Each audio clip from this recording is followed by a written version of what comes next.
stati nello studio del maestro Vincenzo Di Biase per la parte critica con noi il professor Claudio Lepri. Adesso va Gabriele.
Amici di Arte 24, come detto in studio ci troviamo nell'atelier del maestro Vincenzo Di Biase.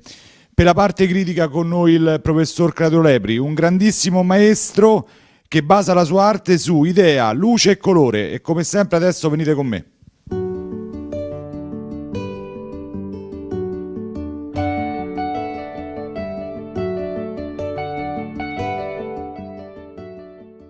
Bene, alla mia sinistra abbiamo il professor Claudio Lepri, critico d'arte. Ciao Claudio e ben ritrovato. Allora, ti chiedo una breve introduzione. Sì, l'introduzione, già nelle immagini voi avete visto di quale livello artistico è questo maestro dell'astrattismo, Vincenzo Di Biase, professore di matematica e grandissimo artista. C'è, come avete potuto notare, una grande fantasia cromatica e una grande ricerca e un'eccezionale cadenza armonica. Il maestro è capace di amalgamare 4 elementi fondamentali della vita: l'acqua, l'aria, la terra, il fuoco. E in questo ordine armonico c'è lo sviluppo della sua pittura. E ogni opera sembra una consecutio logica della precedente. I titoli che Vincenzo Di Biase dà alle opere denotano una scandagliata proposizione del progetto artistico che si colloca tra realtà e sogno.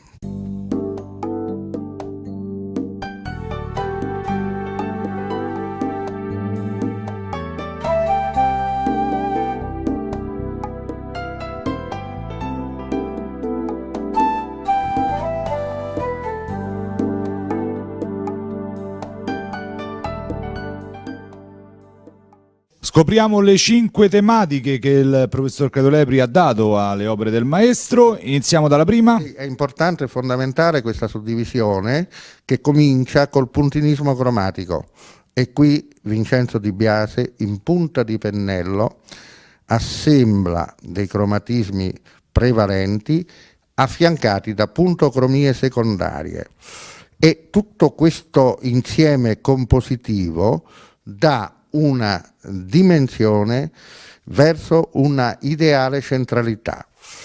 I titoli delle 2 opere che presentiamo riguardo a questo puntinismo cromatico sono Vissuto di un mosaico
Ci siamo noi, via Margutta diventa non c'è nessuno, diventa una strada morta diventa.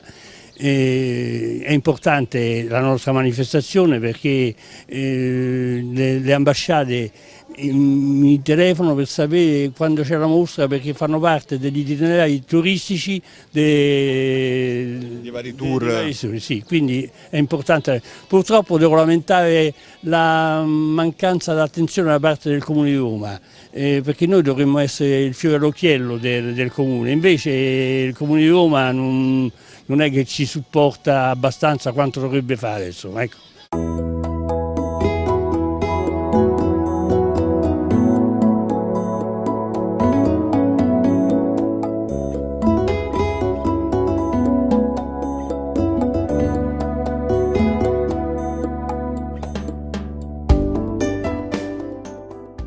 Alla mia sinistra abbiamo anche la dottoressa Mina Ber, storica dell'arte. Ciao Mina. Ciao. Allora, ti chiedo di ripercorrerci un po' la storia di questa splendida via e soprattutto della manifestazione. Da quando esiste la tradizione di queste mostre, dal lontano 1953, quando un gruppo di pittori si sono organizzati in modo spontaneo, le mostre sono diventate una parte importante della vita non solo di via Margutta ma da tutta la città, perché rappresentano quel contatto vivo fra l'artista, la sua arte e il pubblico. E poi un contatto che è diventato nel corso degli anni una tradizione e che crea l'atmosfera che fa diventare questi posti unici, come la Montmartre a Parigi. Anche via Margutta rimane, grazie agli artisti presenti sulle sue strade, quel posto magico, dove l'arte ha molte vite diverse. E sono anche le epoche diverse quelle che si fanno incontro in questa strada, perché la storia di via Margutta è fra i più significativi, come il posto di riferimento, di incontri e di presenza di generazioni di artigiani, artisti importanti, di scrittori, poeti. È posto dove si discuteva sui temi correnti artistici e c'era un fermento di dialoghi che si è trasmesso nelle generazioni successive. Oggi sulla strada sono rimasti pochi gli artisti che abitano, che hanno uno studio qui, come era 30-40 anni fa. E anche le gallerie presenti qui sono rimaste già poche. Proprio per questo è importante questa presenza degli artisti che mantiene vivo lo spirito inconfondibile del posto. E poi il contatto con il pubblico diretto sulla strada mette l'artista a una vera prova, non solo per la sua bravura, ma anche per l'esperienza diretta. Come mi ha confermato una delle pittrici presenti qui, lei ha cambiato proprio il suo stile nel corso degli ultimi anni, secondo le direzioni, dei gusti dei suoi clienti, che anche senza parole facevano una o altra scelta dei quadri. La possibilità di vivere queste esperienze, di un contatto, di un dialogo così diretto, è un'opportunità di valore per tutti. È una tradizione che speriamo che resti viva per sempre su questa splendida strada.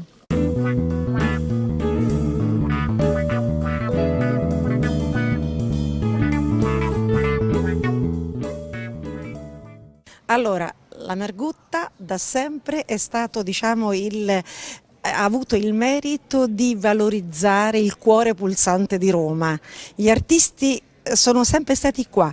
Addirittura il nome di via Margutta deriva dal termine Mein Gott, quello che dicevano i tedeschi quando arrivavano nell'Ottocento a Roma, tant'è vero che qui c'è il museo di Goethe.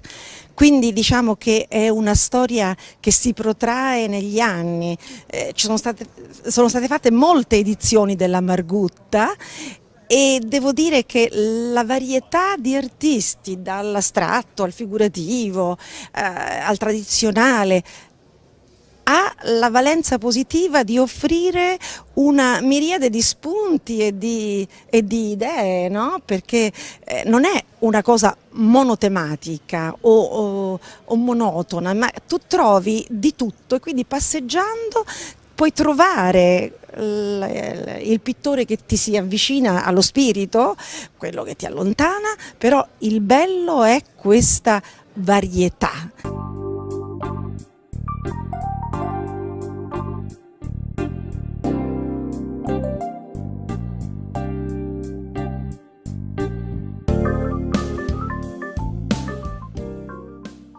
Bene, siamo in conclusione di servizio, ancora grazie e complimenti da Arte 24. Prossimi appuntamenti dell'associazione?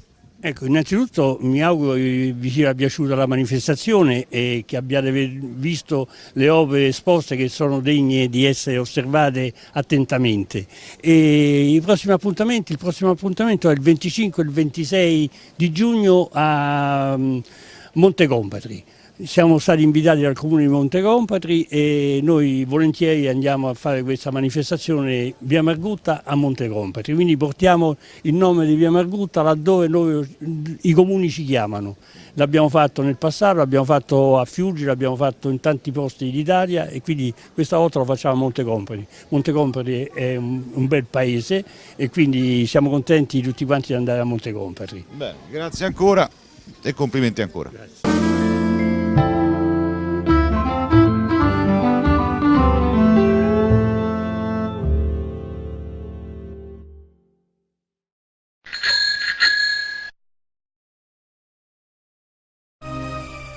Devi acquistare un'auto? Vieni da Auto Aurelio di Mario e Daniele Zappalà. Concessionaria plurimarche dal 1976. Auto nuove ed usate, nazionali ed estere. Auto Aurelio ti aspetta a Roma, via Camillo Serafini 8892, zona Bravetta.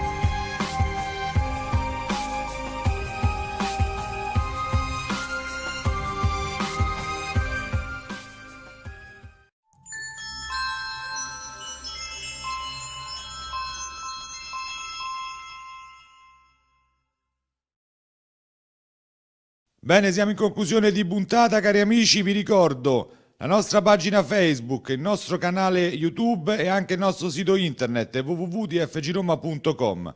Come sempre, da parte mia, una buona serata e appuntamento a sabato prossimo alle ore 20 e sempre su Rete Oro. Buona serata a tutti.